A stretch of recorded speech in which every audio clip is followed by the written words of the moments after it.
What is going on, everybody, and welcome back to the channel. Now, I hope we're all having a good time over the festive period and you're all doing really well. That's first and foremost. Second of all, if you haven't already, please consider subscribing. It would be amazing if you could subscribe to the channel and share with your friends, etc., etc.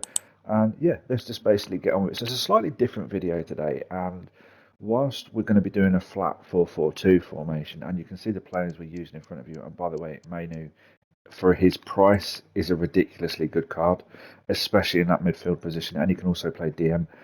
He's super quick. As you can see, he's on basic. He still has no card on him in terms of boosting his stats or anything. And my God, what! I've only played him 4 times, but I was so impressed with this card. It's ridiculous. And yeah, we've finished off Taram now, so that's pretty good. We're moving our way on to Dallo, as well as a few other players that I have in mind for Evoing as well, because I like to do things a little bit differently.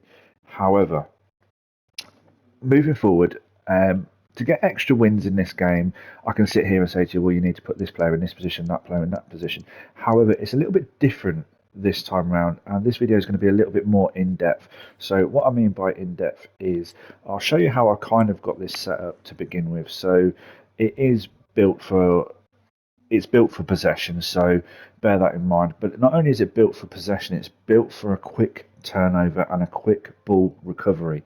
Now let me explain that a little bit. So we're using a 4-4-2 flat because it is one of the most meta formations out there at the minute. We're using short passing because players will come to the ball rather than running away from the ball, and you keep your shape for a little bit longer than you would normally, and then you can spring out of that 4-4-2 into how I have this basically set up. Defensive approach is high. It does track opposition runs, so ignore where it says that not to track, because it does, because they each have their own individual player role and player style. That is not the thing that we're going to be talking about. What we're going to be talking about is ball recovery. Now, let me jump into some gameplay and I'll explain it more in depth, because the quicker you can get the ball back, the quicker you can turn over from defence to attack, the more chance you have of winning a game.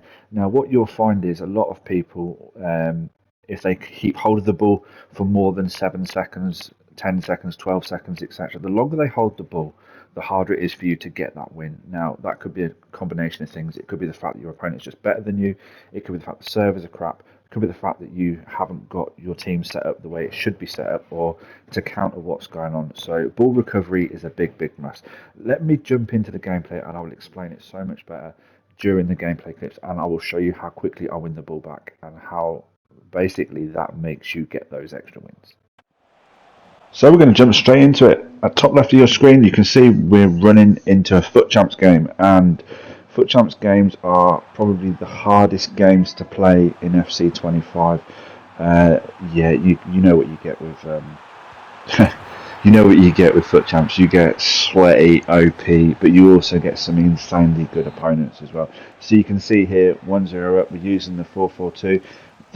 We're not looking at how I'm scoring the goals in this particular moment. We're looking at how quickly I win the ball back and how quickly I just basically throw my opponent's system out of the window. So it doesn't matter how they're set up, you win that ball back quick enough. They're out of position. You can see here, bit of skill didn't hurt anybody, and it is probably the best way to get out of trouble.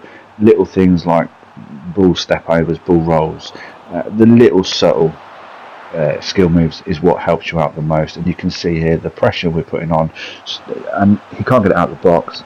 And crazy, yeah, we just get that nice goal to make it 3-1. You are going to concede, that's a given, that's never going to change. You're always going to concede in this game because it is the way that the game is designed.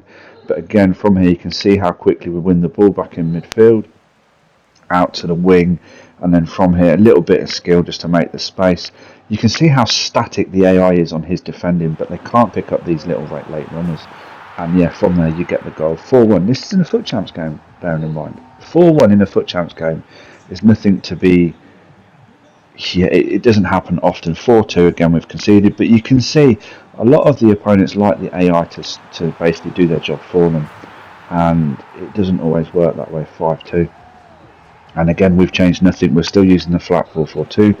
I might have subbed on a few players, but we win the ball back, and I'll show you the stats to each game clip at the end. But from here you can see how quickly we break, and you can see instantly he's got 2 defenders. It's a 2v2.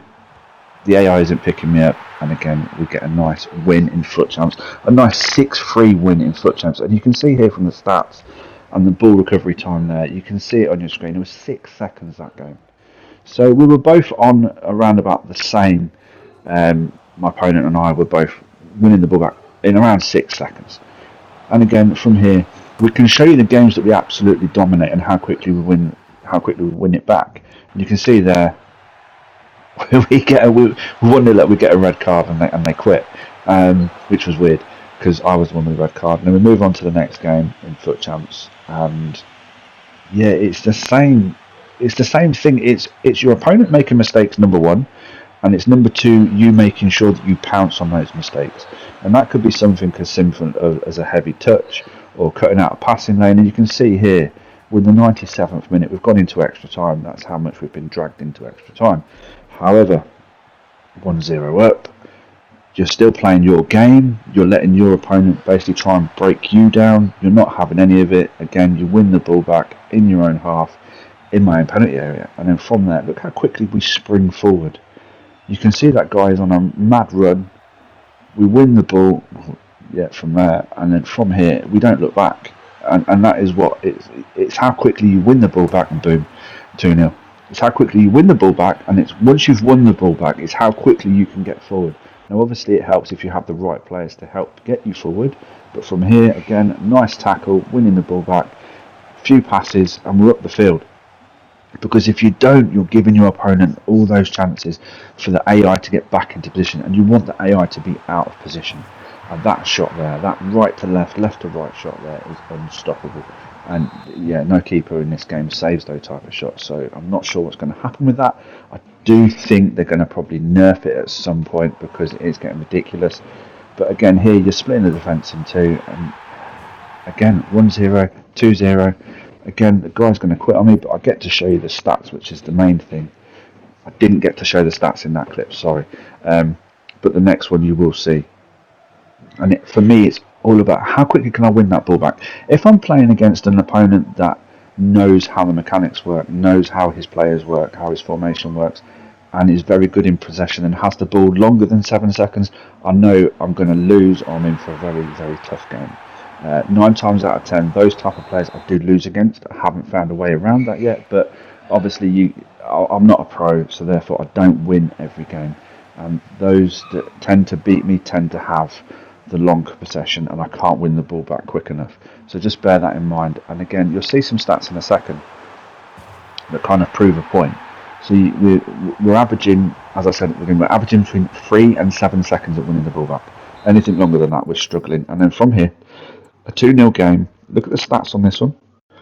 Total domination from start to finish, but look, 3 seconds ball recovery time. 3 seconds. So we need to be aiming for 3 to 7 seconds, in my opinion, to recover that ball and to get up the opponent's side. So I hope I've made sense in the respect of ball recovery, and you can see our ball recovery time is anywhere between 3 seconds and 7 seconds. Now, I think if you aim to win the ball back in under 7 seconds, that is where the highest probability of your wins will come from, and that is the highest probability of where your goals will come from, because it takes around 5 to 7 seconds for your team to reset itself once it's out of position.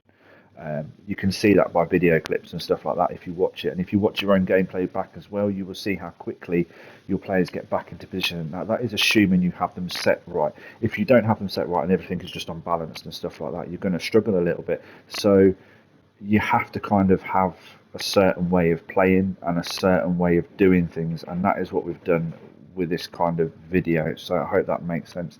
So as you can see in front of you, this is how we have it set up. Fullback is unbalanced on both sides. Defenders are defending, of course they are. Both midfielders are box to box because Kobe naturally will drop back anyway, and Gundogan is a box to box playmaker. And you can see there the player, like, he's mastered the box to box, so in his play role, so he will naturally come back. You can see that I'm very rarely out of position, and you'll also see that one of these two players will sit deeper than the other anyway.